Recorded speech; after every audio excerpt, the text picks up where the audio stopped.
What do you predict the future is going to hold, at least for the rest of the year? I know we're not like prediction people, but like your best estimate, guesstimate of what you think 2020 could look like toward the end of the year, considering the nightmare that already befalls us. Yeah. I think this is going to be an unbelievably turbulent year when you have this high unemployment.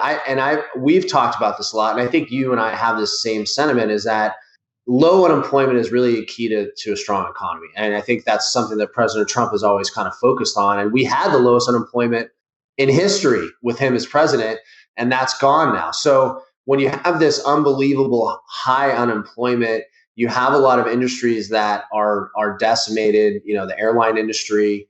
There's reports I was reading that they think this could almost be $1 trillion loss for the airline industry.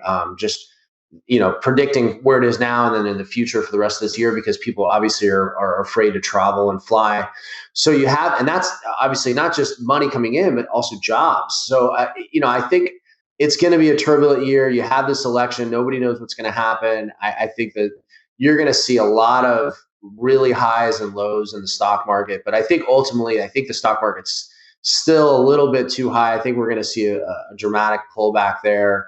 And I think that, the next thing that will fall, we're going to start talking about this probably in October, late September, is real estate, because a lot of these loans are going to be due and for commercial properties, and we're going to start to see that pullback. A lot of major corporations can weather the storm for 4 to 6 months, but if they're not able to get back and start selling the products at the level that they think they can, we're going to see a lot of major retailers shut down. We're going to see a lot of empty real estate.